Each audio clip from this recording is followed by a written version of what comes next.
Hello students, जय हिंद। मैं Pramod sir स्वागत करता हूं मैं अपने YouTube channel math classes bye Pramod sir में। मेरे प्यारे बच्चों, आज हम पढ़ने वाले हैं अर्धवार्षिक परीक्षा सत्र 2024 और 2025 का पेपर।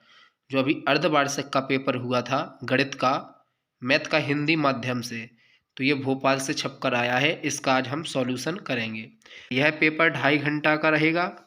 पूर्णांक 60 है। पूर्णांक 60 है। सबसे पहले बहुविकल्पीय आते हैं। बहुविकल्पीय प्रश्न, प्रश्न क्रमांक 1 से 5 तक।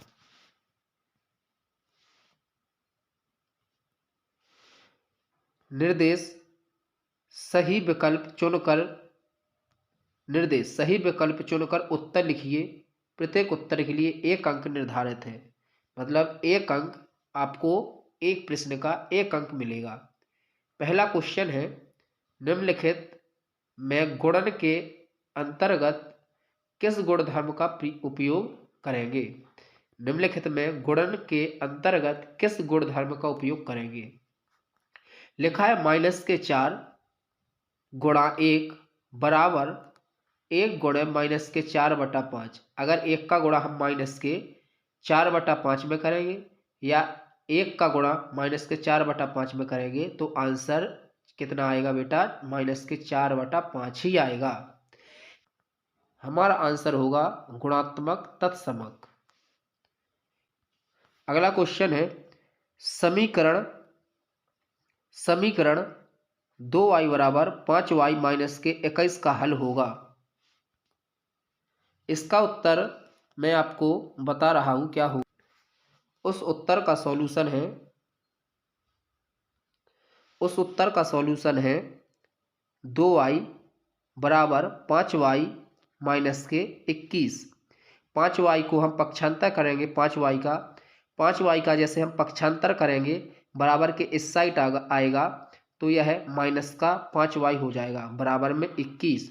5 में से 2 गए, अगर 5 में से 2 चले जाएंगे तो माइनस के 3y बचेंगे बराबर में -21। 3y गुणा में है इसलिए यह बटे में आ जाएंगे 21 के। माइनस से माइनस कैंसिल हो जाएगा और 3×7 = 21। मतलब y की वैल्यू क्या आ गई है बेटा? 7 आ चुकी है। इसलिए ऑप्शन इसका 7 हो जाएगा। इसका ऑप्शन 7 है। अगला क्वेश्चन है,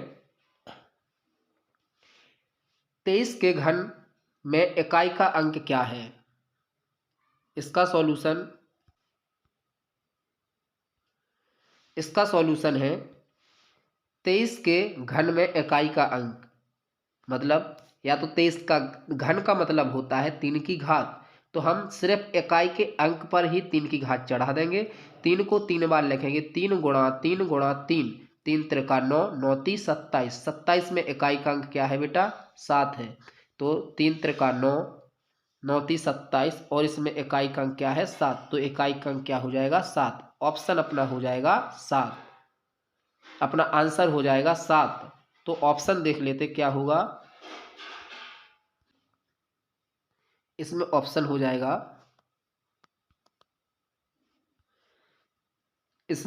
हो जाएगा, बेटा 7। अगला क्वेश्चन, नेक्स्ट क्वेश्चन है, 120 का 20% होता है। तो हम हल पर सॉल्यूशन पर चलते हैं बेटा। इसका सॉल्यूशन होगा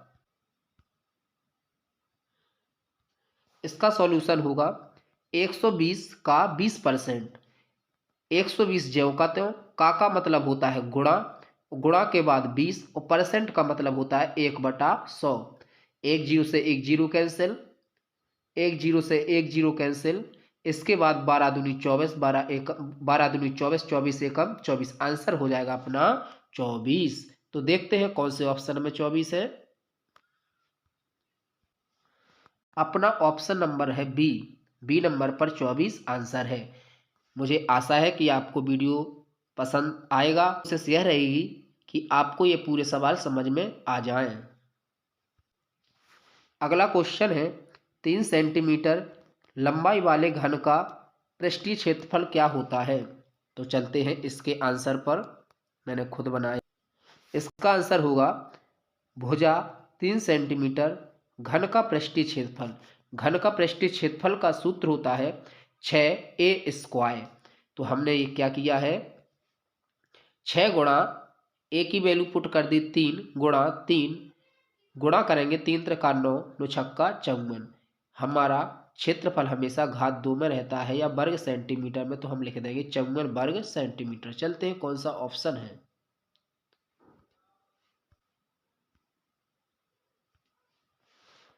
इसका ऑप्शन है 54, तो ऑप्शन है बी नंबर। आंसर है, इसका आंसर है 54, तो ऑप्शन होगा बी नंबर।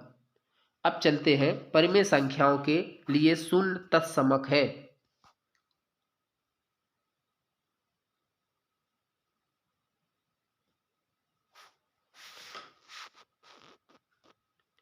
क्वेश्चन अच्छी तरह से पढ़ना। अगला क्वेश्चन आता है रिक्त स्थान, प्रश्न क्रमांक 6 से 10 तक। निर्देश, नीचे दिए गए रिक्त स्थान की पूर्ति कीजिए। प्रत्येक प्रश्न के लिए 1 अंक निर्धारित है।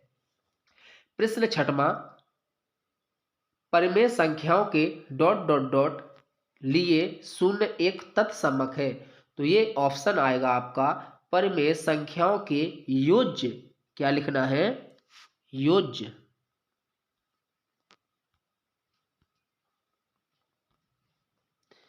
इसका ऑप्शन हो जाएगा योज्य।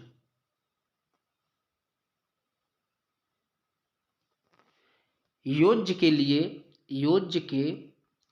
लिए एक तत्समक है। अगला क्वेश्चन, एक समचतुर्भुज के विकर्ण परस्पर समद्विभाजित करते हैं। समद्विभाजित का मतलब होता है एक दूसरे को समकोण पर काटते हैं। समद्विभाजित।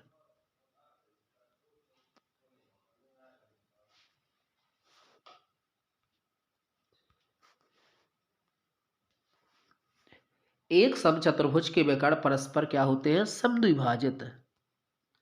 समद्विभाजित।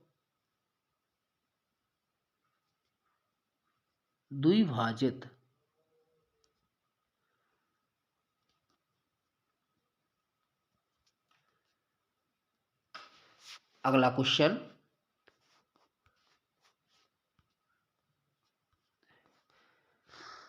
किसी निश्चित घटना की प्रायिकता हमेशा कितनी होती है बेटा, 1 होती है। कितनी होती है, 1 होती है।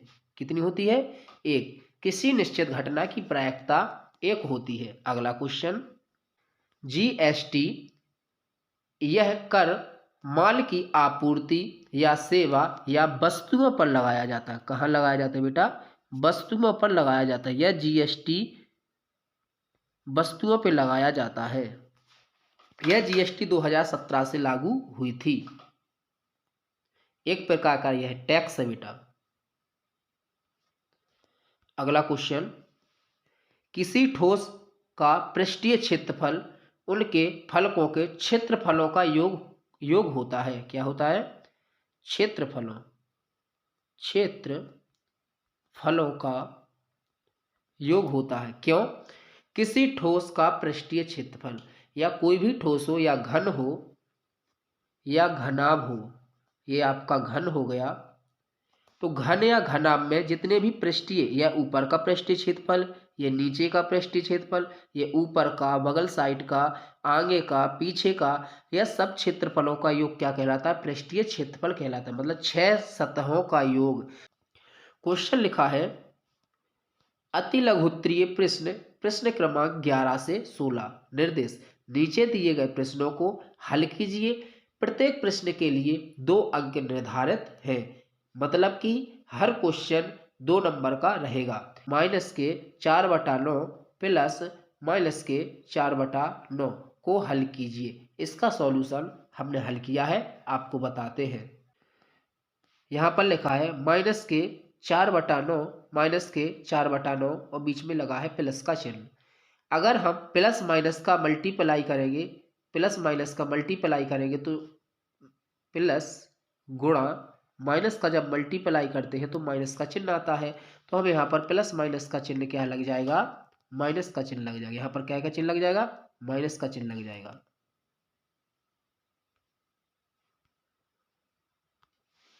यहाँ पर क्या का चिन्ह लग जाएगा, माइनस का चिन्ह लग गया है।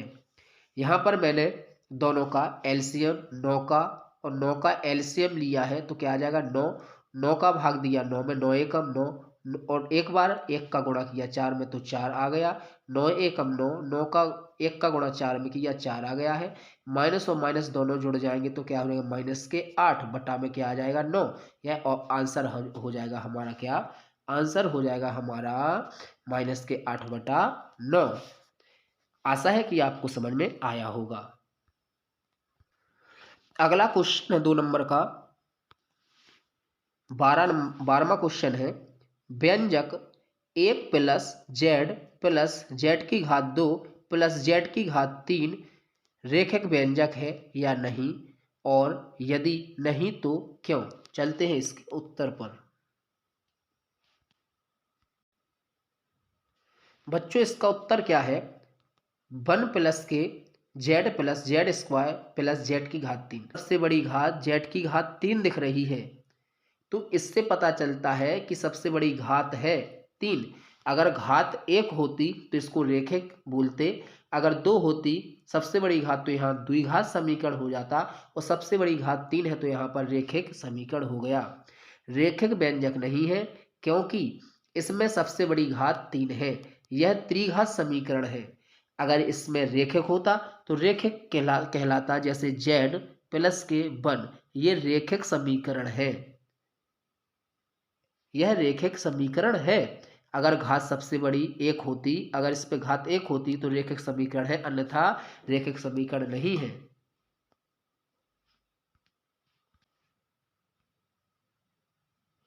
अगला क्वेश्चन है 13वां, 625 का वर्गमूल ज्ञात कीजिए। वर्गमूल क्या कहलाता है, चलो चलते हैं अपने सवाल पर। 625 का वर्गमूल, वर्गमूल का चिन्ह ये होता है जिसे हम रूट बोलते हैं। यहाँ हम 625 का गुणनखंड करेंगे, 5 का भाग देंगे इसमें, 5 एकम 5, एक यहाँ चली गई, 12 हो जाएंगी, 5 दूनी 10, पचम 25, 5 दूनी 10, 5 का भाग इसमें, पचम 25, पचम 25, 5 एकम 5।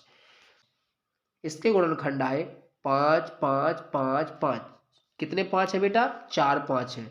तो इसका हमने यहाँ पर 5 गुणे 5, 5 गुणे 5, जोड़ा कितने बन रहे हैं, एक जोड़ा ये बन गया, एक जोड़ा ये बन गया।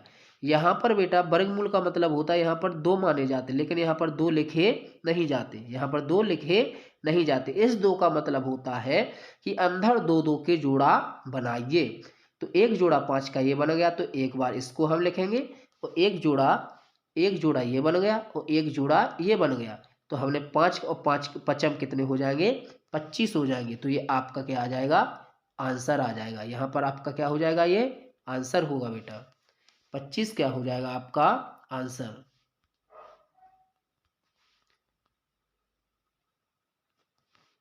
तो 625 का वर्गमूल 25 है। क्वेश्चन है 64 का घनमूल ज्ञात कीजिए। घनमूल क्या कहलाता है, घनमूल यहाँ पर 3 लिखे जाते हैं। करने की घात कितनी है, 3। अंदर कितने बार जोड़ा बनाएंगे, 3 बार जोड़ा बनाएंगे। हम कितनी बार जोड़ा बनाएंगे, 3 बार जोड़ा बनाकर उसको बाहर निकालेंगे, उसे हम घनमूल कहते हैं। चलते हैं क्वेश्चन पर। ये आ गया घनमूल 64 का घनमूल। हमने 64 के गुणनखंड किए, 2 3 6, 2 दूनी 4, 2 का भाग 32 में दिया, 2 एकम 2, 2 छक्के 12, 2 का भाग 16 में दिया, 2 अट्ठे 16, 2 का भाग 8 में दिया, 2 चौके 8, 2 का भाग 4 में दिया, 2 दूनी 4, 2 का भाग 1 में देंगे, 2 एकम 2। 64 का मैंने घनमूल किया है, तो यहाँ पर गुणनखंड देखो, 1 3 का जोड़ा ये बन गया, 3 का जोड़ा ये बन गया, 2 गुणे 2 गुणे 2, 2 गुणे 2 गुणे 2। मैंने यहाँ पर इसको अंडर रूट के अंदर लिख लिया, 2 गुणे 2 गुणे 2, 2 गुणे 2 गुणे 2, एक जोड़ा ये बन गया, एक जोड़ा ये बन गया। मैंने यह जोड़ा बाहर निकाल लिया, यह जोड़ा बाहर निकाल लिया, इसका गुणा कर दिया मैंने, 2 दूनी 4। तो आंसर क्या आ गया बेटा? 4 आपका आंसर आ गया। इसलिए इसका घनमूल 64 का घनमूल 4 हो जाएगा। आशा है कि आपको ये सवाल अच्छी तरह समझ में आ गया होगा। चलो फिर से रिपीट करते हैं हम सवाल को। चलो हम सवाल को फिर से रिपीट करते हैं। 64 का घनमूल, 64 का मैंने गुणनखंड किया, 2 × 6, 2 दूनी 4, 2 एकम 2, 2 छक्के 12, 2 का भाग 16 में दिया, 2 अट्ठे 16, 2 चौके 8, 2 एकम 2। मैंने इस 3 का जोड़ा बन चुका है, ये 3 का जोड़ा बन चुका। मैंने इसको यहाँ पर लिख लिया, यहाँ पर लिख लिया। इस जोड़े को मैंने एक बार लिखूंगा, इस जोड़े को मैं एक दो लिखूंगा। मतलब ये 3 का जोड़ा बना है, इसको बाहर निकालेंगे तो सिर्फ एक बार लिखेंगे। इस 3 का मतलब क्या होता है? यह 3 है, यह 3। इस 3 का मतलब ही है कि 3 बार जोड़ा बना है। तो अंदर कितनी बार जोड़ा बन गया? 2 गुणे 2 गुणे 2, 3 बार बन गया। तो इसको हम बाहर निकालेंगे एक बार, इसको ही बाहर निकालेंगे एक बार। और 2 का मैंने 2 का गुणा कर दिया, 2 दूनी 4। आंसर आ गया आपका 2 दूनी 4। तो 64 का घनमूल क्या हो जाएगा? 4। चलते हैं अगले क्वेश्चन पर।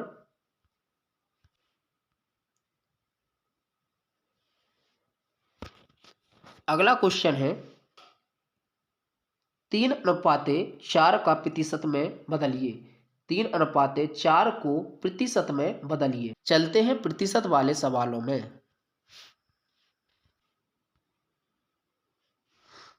3:4 को प्रतिशत में बदलिए। अनुपात का मतलब होता है बटा, तो मैंने इसको लिख लिया 3/4। प्रतिशत में बदलने के लिए 100 का मल्टीप्लाई करते हैं, गुणा करते हैं। 3/4 गुणे 100। मैंने 4 का भाग दे दिया 100 में, तो कितनी बार गया बेटा? 25 बार। और मैंने 25 का गुणा कर दिया 3 में, 25 × 75। तो आंसर आ गया 75%। आपको समझ में आ गया होगा। चलते हैं अगले सवाल की ओर। अगला क्वेश्चन 16 नंबर का है। 3 पदों वाले व्यंजकों को क्या कहते हैं? 3 पदों वाले व्यंजक को क्या कहते हैं? अगर उसमें 3 पद हों, जैसे हम यहाँ पर लिख दें 3s⁻2 + 4x + 3, तो ये कहलाएगा आपका त्रिपद। कितने पद हो जाएंगे इसमें? त्रिपद हो जाएंगे। तो यहाँ पर लिखा है 3 पदों वाले व्यंजक को क्या कहते हैं? तो त्रिपद कहते हैं। क्या कहते हैं? त्रिपद या त्रिपदी। आपको समझ में आ गया होगा। मैंने यहाँ पर लिखा भी है कि 3 पदों वाले व्यंजक को त्रिपद कहा जाता है। जैसे 5s⁻2 + 4x + 1, इसे हम त्रिपद बोलेंगे। 3 पदों वाले व्यंजक को त्रिपद कहा जाता है। यहाँ पर घात चाहे 3 हो या 2 हो, इससे मतलब नहीं होता। अगला क्वेश्चन है लघुत्तरीय प्रश्न, प्रश्न क्रमांक 17 से 22 तक। निर्देश में लिखा है नीचे दिए गए प्रश्नों को हल कीजिए। प्रत्येक प्रश्न के लिए 3 अंक निर्धारित हैं। मतलब कि प्रत्येक अंक आपको कितने का मिलेगा? 3 नंबर का। देखो ये 3-3 नंबर के आपको क्वेश्चन हैं। यह अर्धवार्षिक का पेपर है। यह पेपर आपको पढ़ने से बहुत फायदा रहेगा।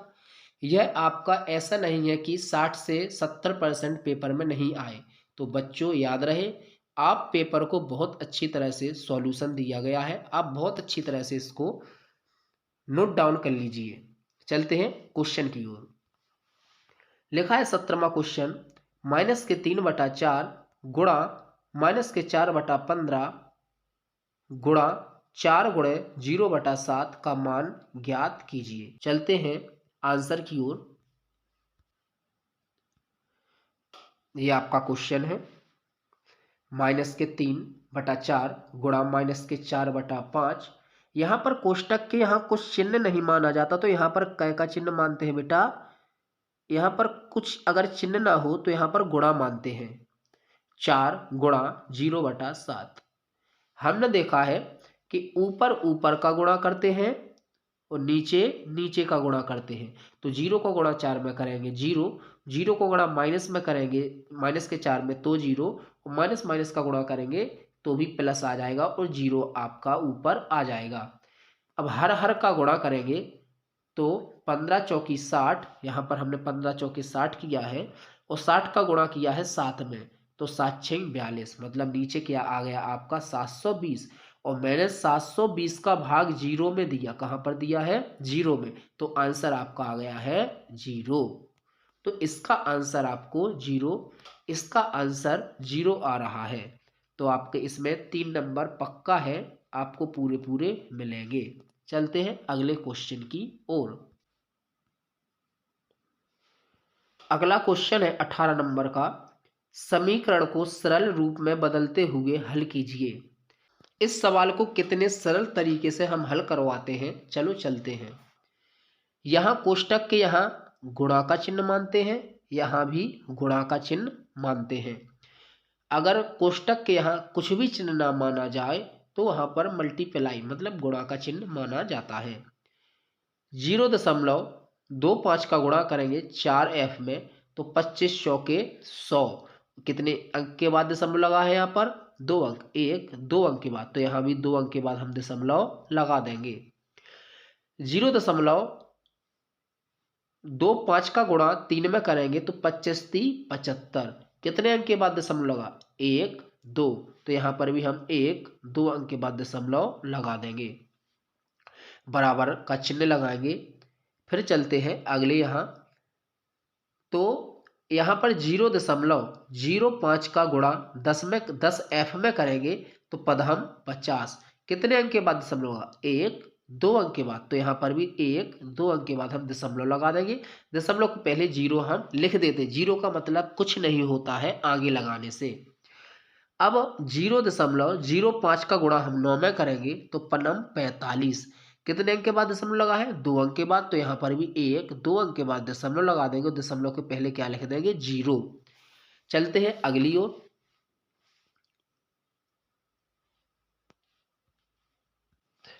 अब हम यहाँ पर लिखा है 1 माइनस के 0 और यहाँ पर भी f, तो f के एक साइड वैल्यू और संख्याएं एक साइड, तो हम 0.50f को पक्षांतर करेंगे तो यहाँ पर ये माइनस का हो जाएगा, तो ये वाला है माइनस का, तो इसको हम पक्षांतर करेंगे तो प्लस का हो जाएगा। देखो यहाँ पर प्लस का चिन्ह हो गया है और यहाँ पर माइनस का चिन्ह हो गया।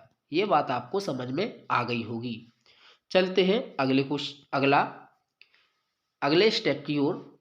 चलते हैं अगले स्टेप की ओर। यहाँ पर लिखा है 1.00, यहाँ पर लिखा है 0.50, दशमलव के पहले यहाँ पर 0 है, यहाँ पर 0 दशमलव के पहले 1 है, तो यह संख्या आपकी बड़ी होगी। जहाँ पर मैं गोल गोल घुमा रहा हूँ ये संख्या आपकी बड़ी होगी, ये संख्या छोटी होगी। तो मैंने इसको देखो यहाँ पर ऊपर लिख लिया है, इसको नीचे लिख लिया है।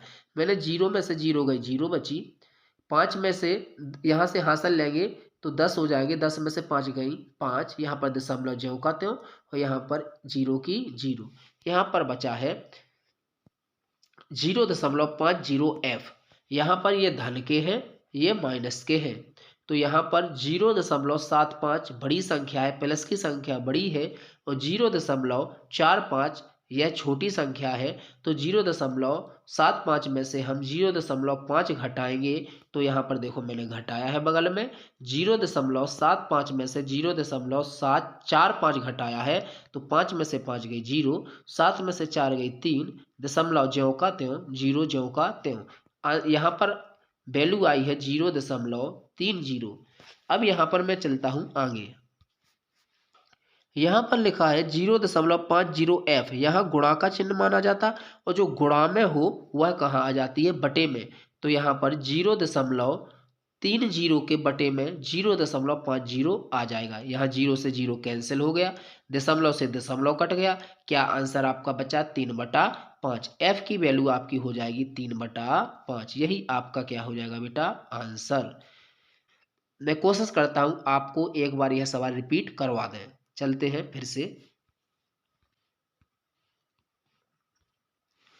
इसका गुणा किया 25 चौके 100, 2 अंक के बाद दशमलव, 25 × 75, 25 का मैंने यहाँ पर 2 अंक के बाद दशमलव लगा दिया, 5 दूनी, यहाँ पर 5 का गुणा 10 में किया, पदम 50, 2 अंक के बाद दशमलव लगा दिया, 5 का गुणा 9 में, पनम 45, 2 अंक के बाद दशमलव लगा दिया। मैंने 0.50 का पक्षांतर किया और 0.75 का पक्षांतर किया। संख्या एक साइड, एफ के मान एक साइड। मैंने 1.00 में से 0.50 घटाया है, यहाँ पर ये घटाया है, यहाँ पर ये घटाया है, तो आंसर इसका ये घटाया है मैंने।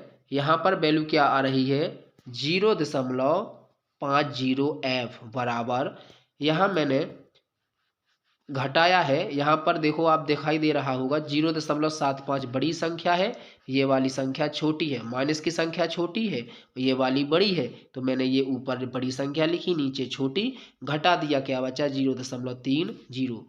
इसको मैंने यहाँ गुणा में है तो ये मैंने बटे में लाया हूँ। यहाँ पर 0 से 0 कैंसिल हो गया, दशमलव से दशमलव कट गए, 3/5 आपका क्या आ गया, आंसर। चलते हैं अगले सवाल की ओर।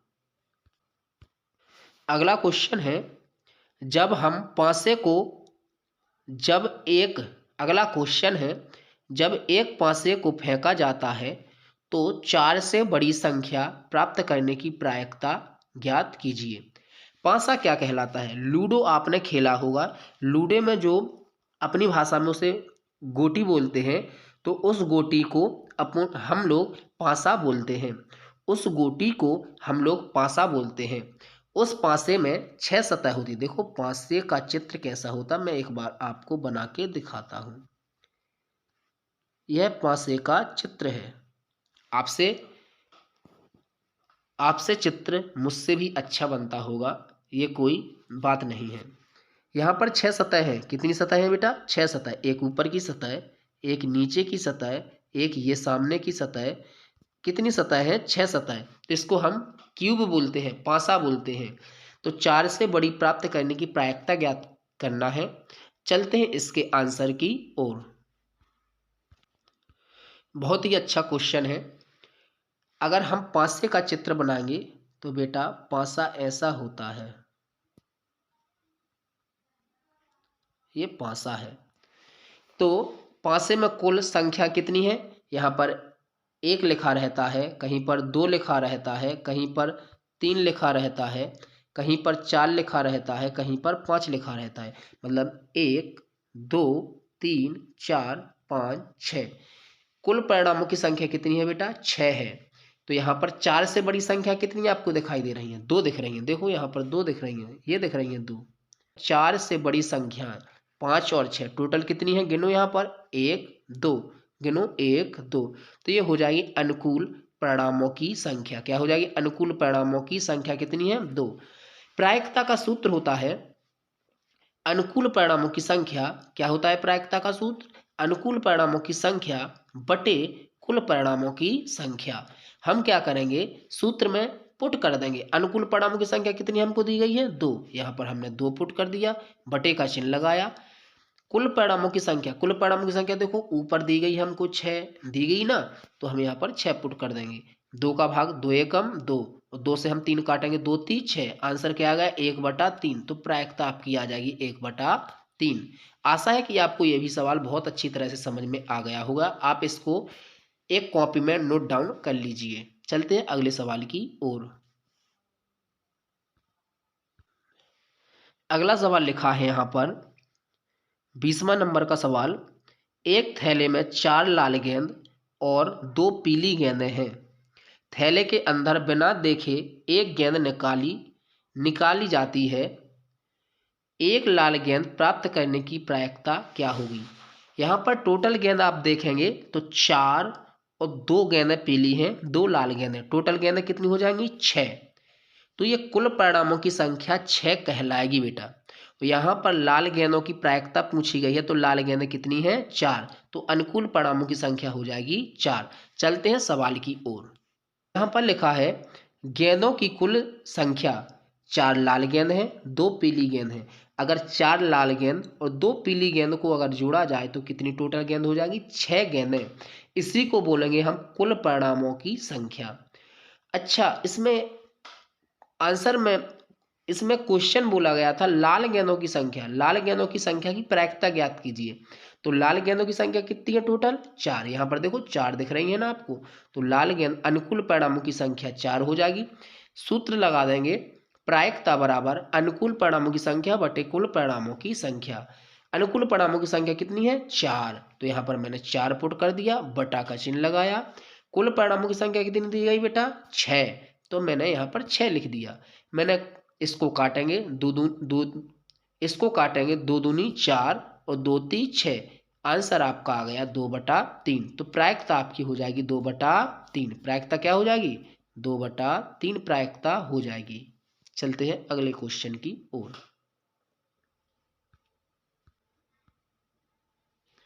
अगला क्वेश्चन लिखा है 21 नंबर का, वह सबसे छोटी संख्या ज्ञात कीजिए जिससे 704 में भाग देने पर भागफल एक पूर्ण घन बन जाए।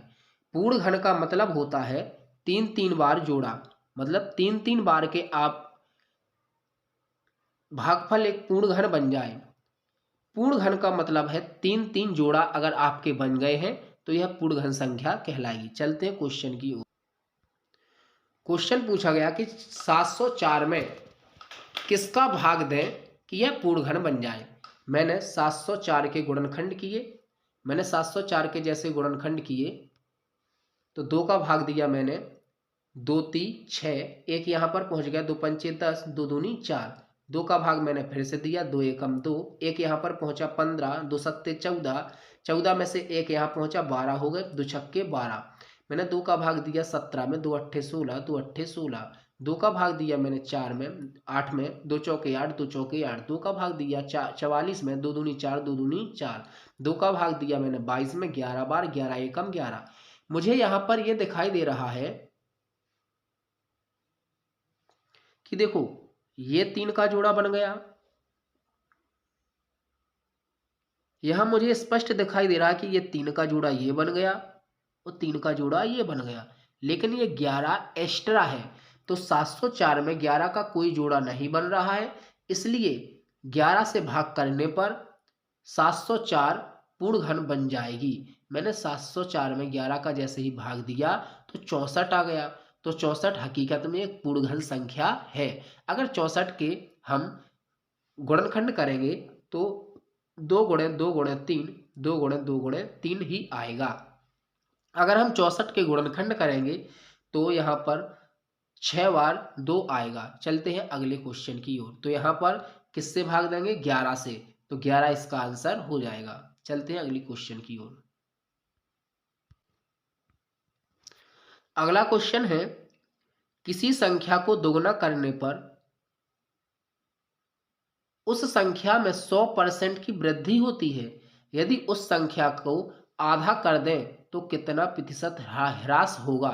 ह्रास का मतलब होता है हानि कितनी होगी या कमी कितनी होगी। चलते हैं क्वेश्चन की ओर, चलते हैं आंसर की ओर। यह सवाल बहुत ही अच्छा है। चलते हैं सवाल की ओर। माना कि संख्या x मान ली है, इसका आधा कितना हो जाएगा बेटा? 1/2 x हो जाएगा। प्रतिशत कमी के लिए सूत्र होता है कमी बटा वास्तविक मूल गुणा 100%। कमी कितनी हुई है? x/2। कमी हुई है x/2, तो यहां पर लिख दिया मैंने x/2। वास्तविक मूल कितना था बेटा? x, तो मैंने यहां पर x पुट कर दिया, गुणा 100%। मैंने x से x कट जाएगा, 2 बटा में आ जाएगा।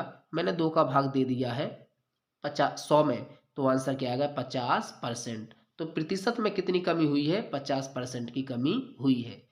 आप इसको नोट डाउन कर लीजिए, शायद सवाल अगली साल इस पेपरों में आ सकता है। चलते हैं अगले सवाल की। अगला सवाल है द्विघुत्रीय। अगला सवाल है द्विघुत्रीय प्रश्न, प्रश्न क्रमांक 23 से 26 तक। निर्देश, नीचे दिए गए प्रश्नों को हल कीजिए। प्रत्येक प्रश्न के लिए 5 अंक निर्धारित किए गए हैं। मतलब कि हर प्रश्न आपको 5 नंबर मिलेगा। हर प्रश्न में आपको 5 नंबर मिलेंगे। चलते हैं 23 नंबर क्वेश्चन पर। लिखा है समलम चतुर्भुज, लिखा है यहाँ पर समलम चतुर्भुज पी क्यू आर एस में एस का मान ज्ञात कीजिए। तो समलम चतुर्भुज में देखो ये दो रेखाएं आपको दिख रही हैं, ये वाली रेखा और ये वाली भुजा, दोनों आगे बढ़ाने पर प्रतिच्छेद नहीं होगी। अगर आगे बढ़ाने पर प्रतिच्छेद नहीं होगी तो इसे बोलते हैं हम समांतर रेखाएं। और जब समांतर रेखाएं बोलती हैं तो समांतर रेखाओं में कोण बनते हैं, ये पी वाला कोण और ये क्यू वाला कोण, इन दोनों कोणों का योग कितना होगा? 180 के बराबर होगा। तो चलते हैं आंसर की ओर चलते हैं। ये आपको सवाल है, सवाल का आंसर है P और Q, PS और QR दोनों समांतर रेखा है, ये समांतर का चिन्ह बना है। तो ये P और Q इन दोनों का योग कितना होगा? 180 होगा।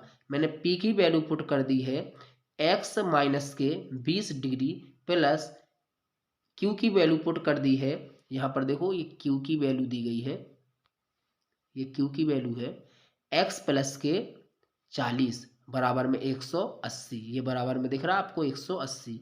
एक्स को मैंने जोड़ दिया तो क्या हो जाएगा? 2x। मैंने 40 में से 20 घटा दिए, देखो 40 में से 20 घटा दिए मैंने, तो यहाँ पर बचेगा प्लस के 20, क्योंकि प्लस की संख्या बड़ी है। 20 का मैंने पक्षांतर कर दिया, देखो अगले स्टेप में 20 का पक्षांतर हो गया, तो देखो ये माइनस का हो गया, यहाँ पर प्लस का था, यहाँ पर माइनस का हो गया, देखो ये माइनस का हो गया। मैंने घटाया तो कितना आ गया? 160 आ गया है। और ये 2x ज्यों का त्यों। अब ये दो कहाँ जाएंगे? बटे में आ जाएंगे। चलते हैं थोड़ी और बढ़ाते हैं इस सवाल को। देखो ये 2 बटा में आ जाएगा, मैंने 2 का जैसे ही भाग दिया है, 2 अट्ठे 16, मतलब s की वैल्यू क्या आ चुकी है अपनी? 80। तो इसका आंसर हो जाएगा 80। चलते हैं फिर से, p की वैल्यू मैंने ये पुट की है x माइनस के 20, q की वैल्यू पुट की है मैंने x प्लस के 40 बराबर में 180। मैंने एक्स एस को जोड़ा 2x, 40 में से 20 गए प्लस के 20x और ये 180 ज्यों का त्यों। मैंने 20 का पक्षांतर किया तो माइनस के 20 हो गए, 180 में से 20 घटाए तो ये 160 आ चुके हैं, 2 बटा में आ गए, 2 का भाग मैंने दिया है 160 में, तो आंसर आ गया है 80। तो s की वैल्यू क्या आ चुकी है बेटा? 80 आपका आंसर हो जाएगा। 5 नंबर आपके कोई काटने वाला नहीं है। चलते हैं अगले सवाल की ओर। लिखा है यहाँ पर सवाल, एक माली, क्या लिखा है? एक माली 625 पौधे ऐसे लगाना चाहता है जिससे कि प्रत्येक पंक्ति में उतने ही पौधे आए जितनी पंक्तियों की संख्या है। पंक्तियों की मतलब होता है क्यारी, क्यारियां, क्यारियों में उतने ही पौधे लगना है जितनी क्यारी हों। तो पंक्तियों की संख्या और प्रत्येक पंक्ति में पौधों की संख्या ज्ञात कीजिए। चलते हैं सवाल की ओर। अगर ऐसे सवाल आ जाए बच्चों, जैसे बराबर ये पंक्ति बराबर है, पौधे भी बराबर हैं, उतनी ही पंक्ति होना चाहिए, उतने ही पौधे होना चाहिए। अगर आपके पास 10 पौधे हैं, कितने पौधे हैं?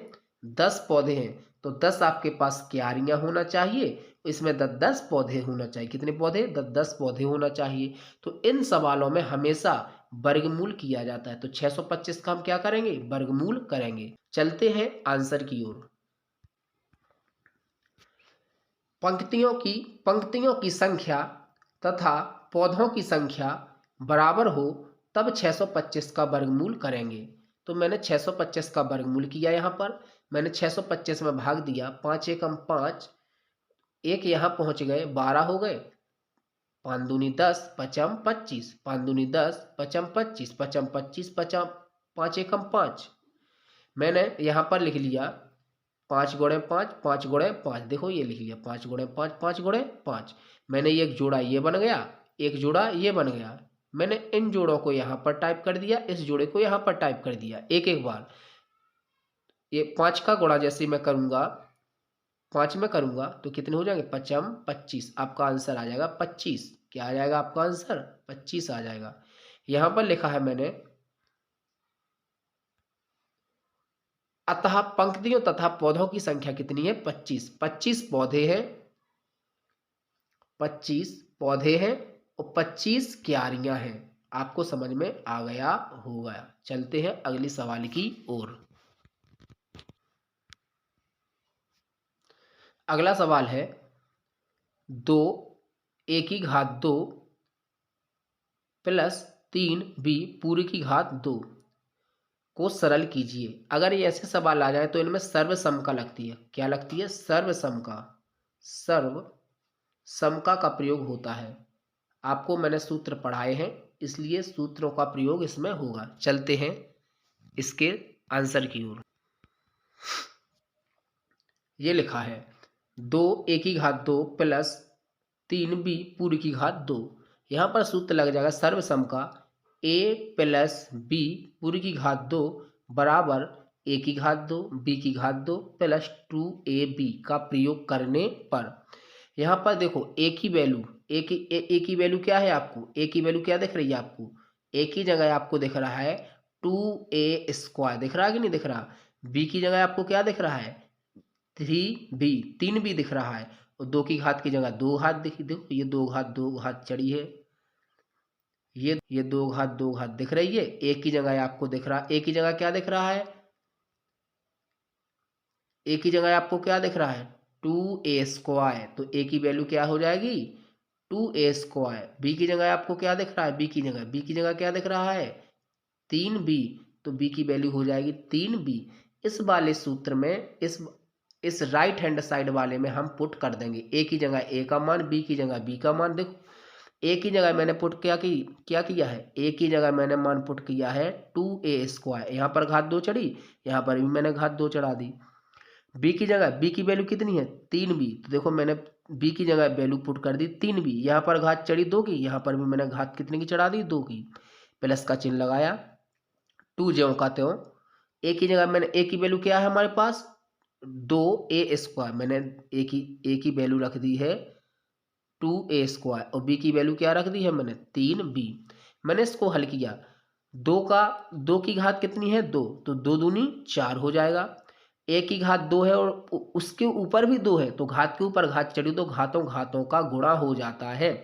तो 2 दूनी 4, a की घात कितनी हो गई? 4 प्लस 3b पूरी की घात 2 चढ़ी है, तो 3 त्रिका 9 हो जाएंगे और b की घात 2 हो जाएगी। प्लस 2 और 2 का गुणा करो, 2 दूनी 4 और 4 ती 12, तो यहाँ पर 12 आ गया। और a की घात 2 और b की घात 2 का a की घात 2 और b का गुणा करेंगे तो a की घात 2b हो जाएगा। अब ये हल नहीं होगा तो 4a की घात 2 plus 9b square plus 12a square b, ये आपका क्या हो जाएगा? आंसर हो जाएगा। चलते हैं अगले सवाल की ओर। यहाँ पर लिखा है 21 सेंटीमीटर चौड़ाई वाले एक आयताकार कागज को चौड़ाई के अनुदिश मोड़कर 5 सेंटीमीटर त्रिज्या वाला एक बेलन बनाया जाता है, उसका आयतन ज्ञात कीजिए। देखो एक सवाल बोल रहा है कि एक हमारे पास क्या है? आयत है।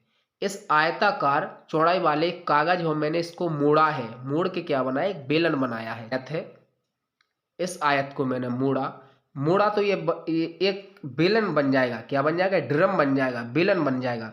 तो ये आपको चौड़ाई दिख रही है, ये चौड़ाई आपकी क्या हो जाएगी? ऊंचाई। क्या हो जाएगी आपकी? ऊंचाई। चौड़ाई उसमें 21 सेंटीमीटर दी गई थी, यहाँ पर भी 21 सेंटीमीटर ही हो जाएगी। वहां पर बोला गया था कि इसकी त्रिज्या कितनी है? 5 सेंटीमीटर।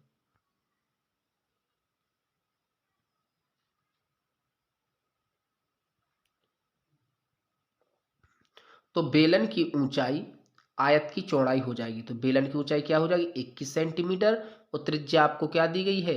5 सेंटीमीटर। बेलन का सूत्र क्या होता है? Pi R square H, pi R square H. इसमें हम वैल्यू पुट कर देंगे।